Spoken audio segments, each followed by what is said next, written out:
I still remember the day everything changed. Dad called me from the hospital, his voice weaker than I'd ever heard it. Stage 4 pancreatic cancer, they said. 6 months, maybe less. I dropped everything and drove the 3 hours from the city back to our family ranch in Montana. The old man was sitting in his hospital bed, looking smaller than the giant I remembered from childhood. His weathered hands, once strong enough to wrestle cattle, now trembled as he reached for his water cup. The machines around him beeped steadily, marking time like a countdown. "Jake," he said when he saw me, "I'm glad you came." I pulled up the uncomfortable plastic chair and sat beside him.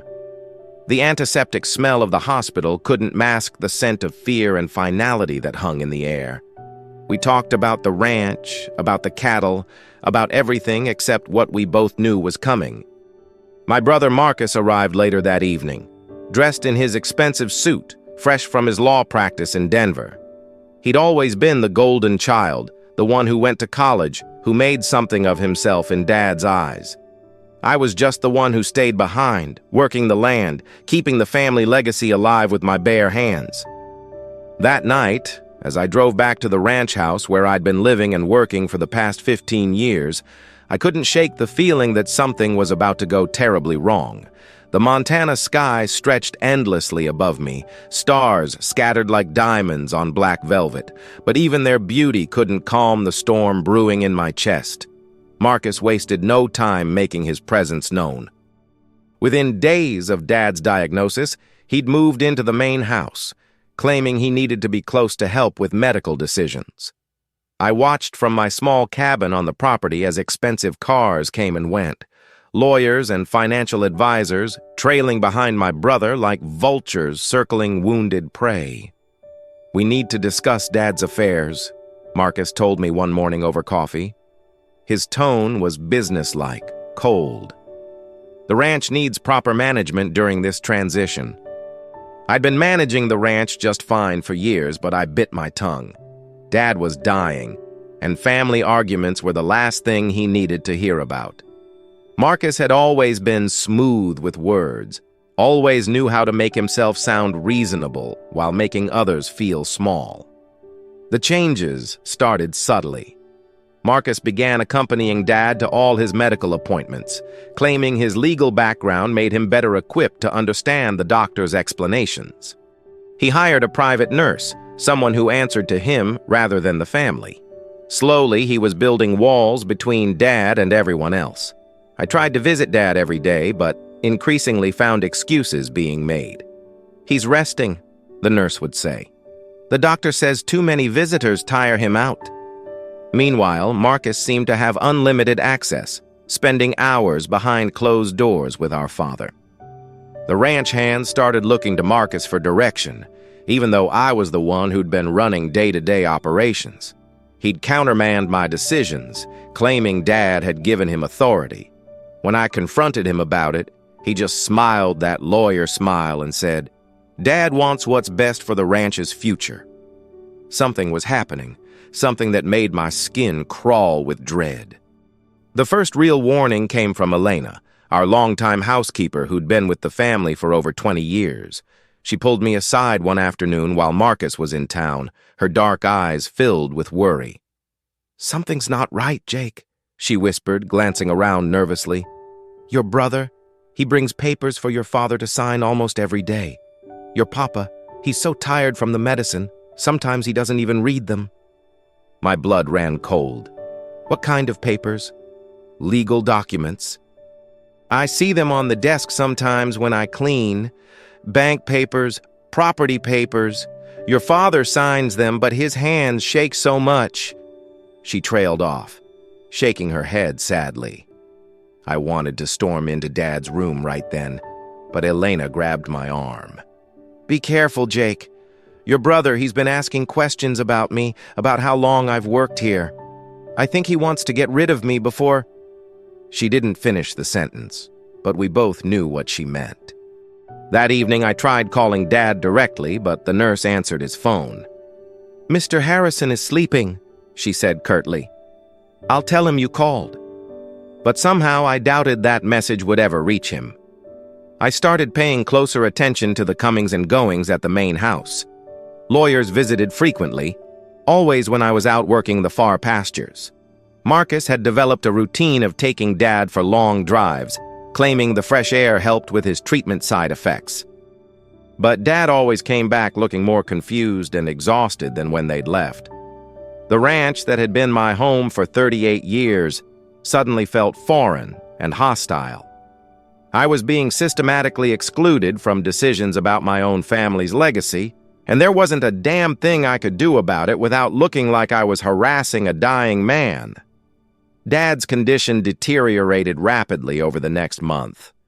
The strong, proud man who'd taught me to ride, to work cattle, to respect the land, was fading before my eyes. But what hurt more than watching him die was watching him slip away from me while he was still alive. Marcus had effectively cut off my access to our father.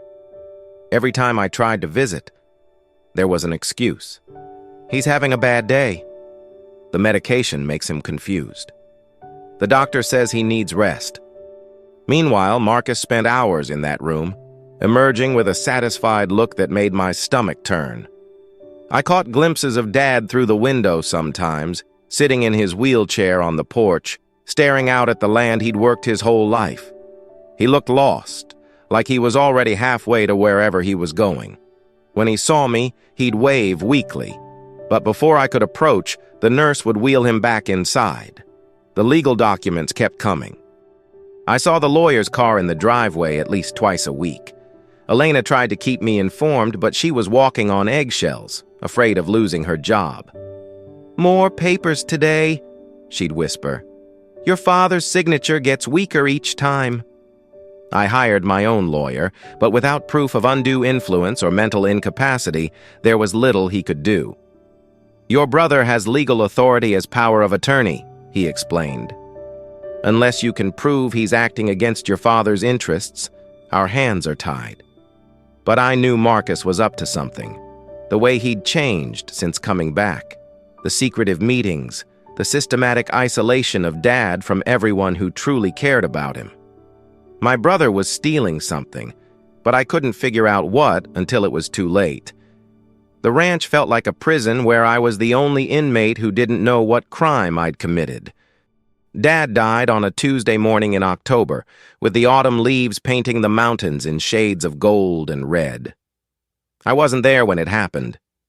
Marcus called me from the hospital, his voice appropriately somber, but I could hear something else underneath. Relief, maybe even satisfaction. "It was peaceful," he said. "He went in his sleep. The funeral home will handle the arrangements." I drove to the hospital anyway, needing to see him one last time. Dad looked smaller than ever in that hospital bed, but finally at peace. The machines that had kept him tethered to life were silent now, and for the first time in months, he looked like the father I remembered, strong, dignified, at rest. Marcus was handling all the funeral arrangements, of course. "Dad left specific instructions," he said when I offered to help. He wanted a simple service, family only. Even in death, I was being kept at arm's length from my own father. The funeral was held 3 days later at the small church where our family had worshipped for 3 generations. The turnout was modest, some neighbors, a few ranch hands, Elena crying quietly in the back pew. Marcus delivered a polished eulogy about Dad's legacy and the importance of family, words that felt hollow coming from someone who'd spent the last months isolating our father from the people who loved him. As they lowered the casket into the Montana soil, I felt something die inside me too. Not just grief for my father, but the death of trust, of family bonds, of everything I'd believed about the people closest to me. Marcus shook hands with the mourners, accepting condolences with practiced grace. But when he looked at me across that grave, I saw something in his eyes that chilled me to the bone. He looked like a man who'd just won a game I didn't even know we were playing. The will reading was scheduled for the following Monday at Marcus's law office in town. I'd expected it to be a formality. Dad had always said the ranch would be split between his 2 sons, with me getting the larger share since I'd been the one working the land. It seemed fair, and it's what he'd told me for years. I put on my best clothes, the same suit I'd worn to Dad's funeral, and drove into town. Marcus's office was impressive, all dark wood and leather, designed to intimidate. His secretary, a sharp-looking woman in her 50s, offered me coffee while I waited in the reception area. "Jake, come in," Marcus said, appearing in his office doorway. He was dressed impeccably as always, but something about his demeanor seemed off, too confident, too relaxed for someone about to discuss their father's final wishes. The lawyer handling the estate was someone I didn't recognize, a thin man with wire-rimmed glasses who introduced himself as David Thornton. He had the will in a manila folder on the desk, along with several other documents I couldn't identify from where I sat. "Gentlemen," Thornton began, "I'll read the relevant portions of your father's last will and testament dated just 6 weeks ago." 6 weeks ago? That was well into Dad's illness, when he was heavily medicated and barely coherent most days. I felt the first stirring of real alarm. Thornton cleared his throat and began reading in a monotone voice that made Dad's final words sound like a grocery list. The preliminary stuff was standard: funeral arrangements, small bequests to Elena, and a few longtime employees. Then came the bombshell. "To my son Marcus Harrison, I leave the entirety of the Harrison Ranch, including all land, buildings, livestock, and equipment, in recognition of his business acumen and ability to preserve the family legacy." The words hit me like a physical blow. I sat there, stunned, as Thornton continued reading. To me, Dad had left a small parcel of land on the edge of the property and $50,000. Essentially, I was being bought out of my own family's legacy for the price of a decent pickup truck. "That's impossible," I said, my voice barely above a whisper. "Dad would never—" "We talked about this for years. The ranch was supposed to be split." Marcus leaned back in his chair, his expression carefully neutral. "I'm sorry, Jake. I know this comes as a shock. Dad made this decision in his final weeks, when he was thinking clearly about the ranch's future." Thinking clearly? The man could barely remember what day it was toward the end. I looked at the lawyer, searching for some sign that this was a mistake, but Thornton just shuffled his papers with professional indifference. "I'd like to see the will," I said, reaching across the desk. Of course. Thornton handed me the document, and I scanned it frantically. Dad's signature was there at the bottom, but it looked shaky, uncertain. Nothing like the bold, confident signature I remembered from my childhood. "This is dated September 15th, I said. Dad was barely conscious most days by then. He was on morphine for the pain. "The attending physician certified his mental competency," Marcus said smoothly. "Everything was done properly, Jake. I made sure of that." "I'll bet you did," I thought. The room felt like it was spinning. Everything I'd worked for, everything I'd sacrificed, everything I'd believed about my place in the family. Gone. Stolen by my own brother while our father lay dying. "I want a copy of everything," I said, standing up so quickly my chair scraped against the floor. "Every document, every medical certification, everything." "Absolutely," Thornton said. "My secretary will prepare copies for you." Marcus stood too, extending his hand like we'd just concluded a business meeting. "Jake, I hope you understand this isn't personal. Dad just felt—" I walked out before he could finish the sentence. I spent the next week in a rage-fueled haze, poring over every document, looking for some legal foothold to challenge the will. My lawyer was pessimistic but agreed to investigate. "Proving undue influence is extremely difficult," he warned. "Especially when the person allegedly exerting that influence is a licensed attorney who knows how to cover his tracks." But I couldn't let it go. This wasn't just about money or property. It was about justice, about honoring my father's real wishes, about stopping Marcus from getting away with what amounted to elder abuse. I started talking to everyone who'd had contact with Dad in his final months. The hospital staff were professional but tight-lipped, bound by privacy laws and probably intimidated by Marcus's legal credentials. but I found cracks in his perfect facade. Dr. Sarah Chen, one of Dad's oncologists, agreed to meet me for coffee. She couldn't discuss specific medical details, but her body language spoke volumes. "Your father's condition was challenging," she said carefully. "The pain medication necessary for his comfort could certainly affect cognitive function." I was surprised when I heard about some of the decisions he was making in his final weeks. Elena was more direct. "Your brother? He scared your papa," she told me one evening when we met at a diner outside town. "I heard them arguing sometimes. Marcus would raise his voice, talk about debts, about losing the ranch. Your papa, he was so confused, so worried. He just wanted the fighting to stop." The picture that emerged was ugly. Marcus had systematically manipulated our dying father, using fear and confusion to coerce him into changing his will. But proving it in court would be nearly impossible without concrete evidence.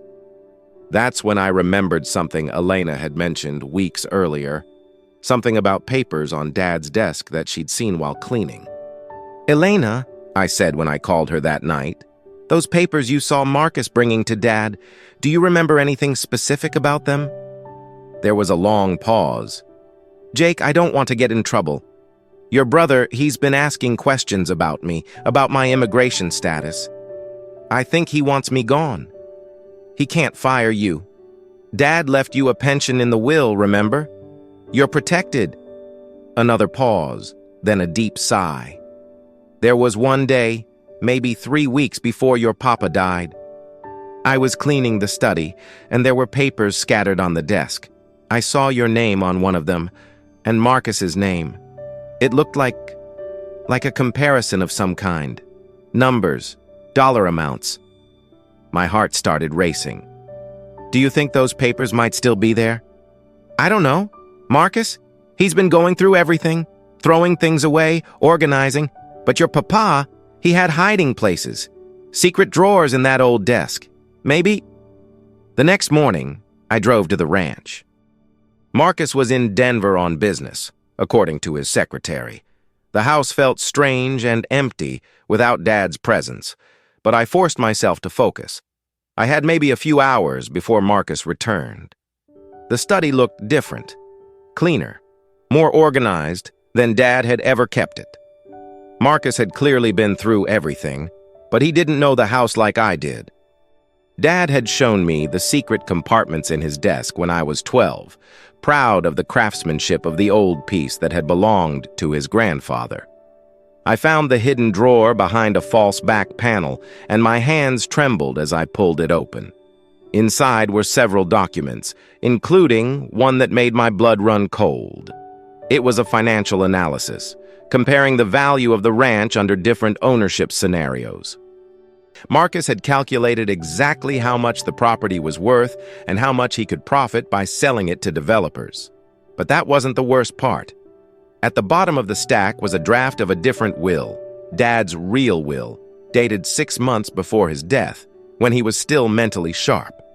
The original will was everything I'd expected and everything Marcus had stolen from me.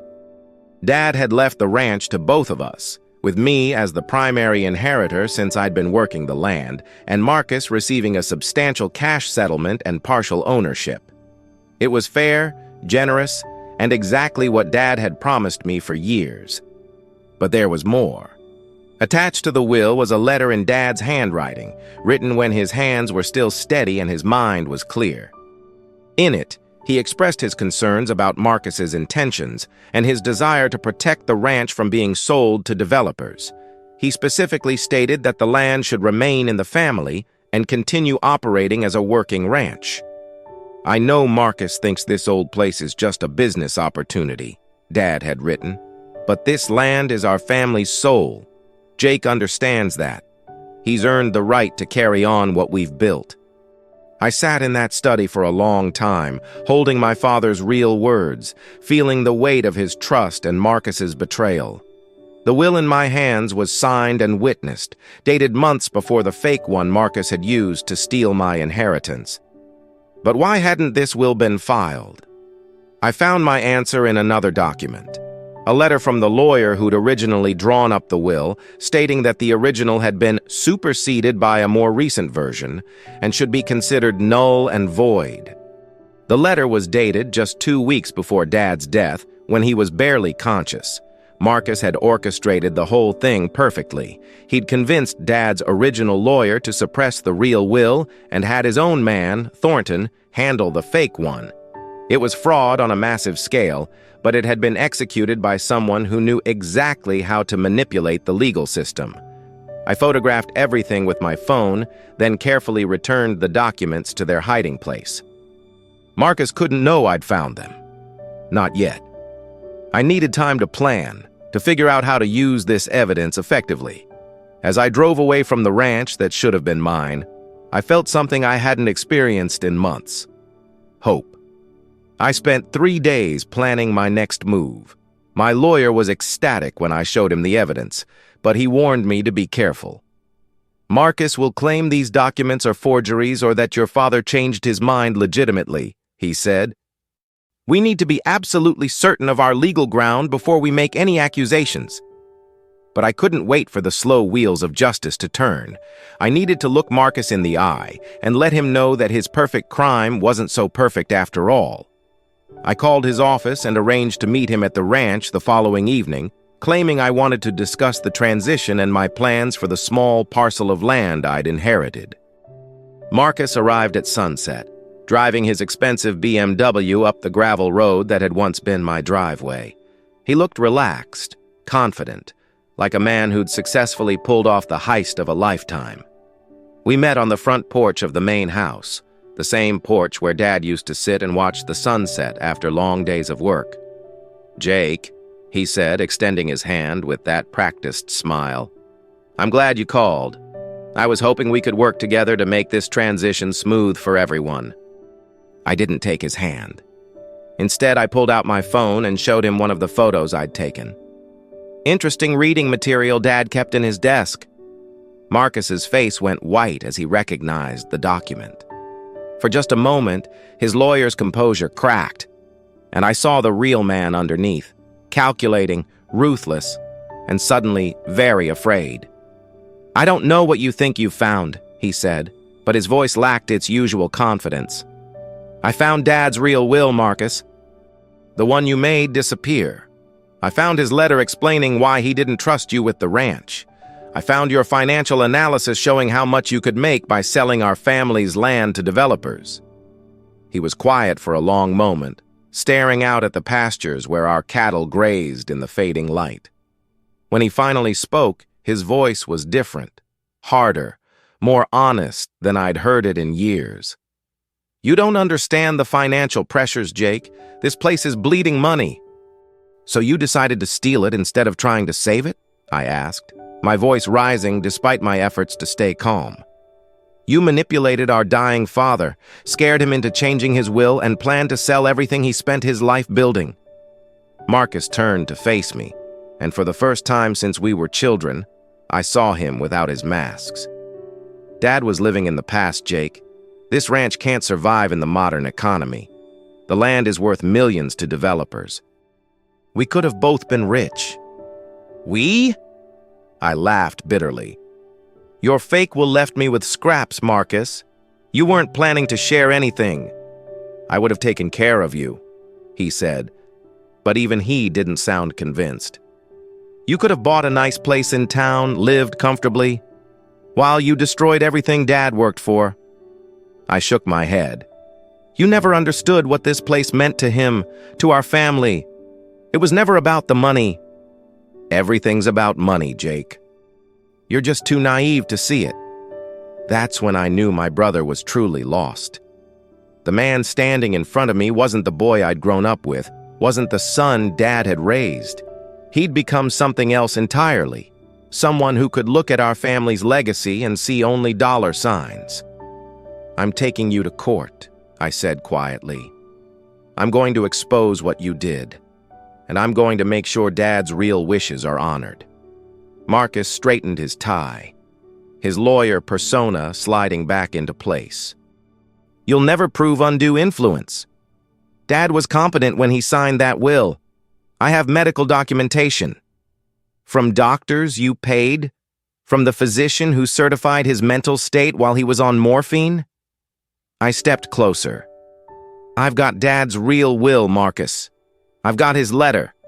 I've got witnesses who saw you manipulating him. Your perfect crime isn't so perfect. For the first time since this nightmare began, Marcus looked genuinely worried.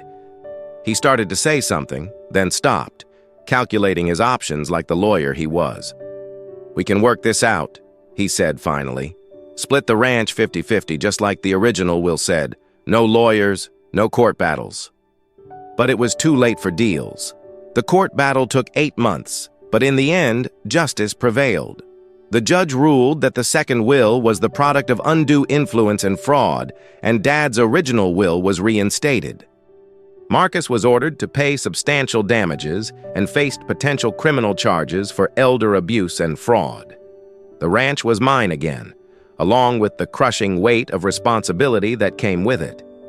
But as I stood on the front porch that first morning, after the legal victory, watching the sun rise over land that had been in our family for 4 generations, I felt Dad's presence in a way I hadn't since his death. Marcus disappeared after the trial, moving to California where he couldn't practice law anymore but could start over in some other profession. We haven't spoken since the day the verdict was announced. I watched him walk out of that courtroom, and I felt nothing but sadness for the brother I'd lost long before Dad ever got sick. Elena still works at the ranch, and she's become like family to me. She was the one who helped me find the truth, who had the courage to speak up when it mattered.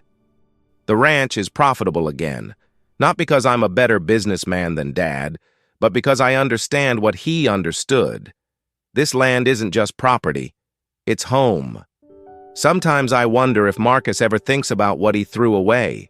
Not just the money or the land, but the family, the legacy, the chance to be part of something bigger than himself. He chose greed over everything else, and in the end, he lost it all.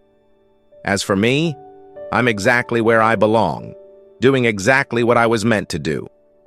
The Harrison Ranch will continue for another generation, and maybe someday I'll have children who'll understand what their grandfather knew, that some things are worth more than money, and family means protecting what matters most. Thank you for listening to my story. I hope it reminds you that truth has a way of surfacing, even when powerful people try to bury it. Please let me know in the comments where you're listening from, and don't forget to subscribe to hear more stories like this one.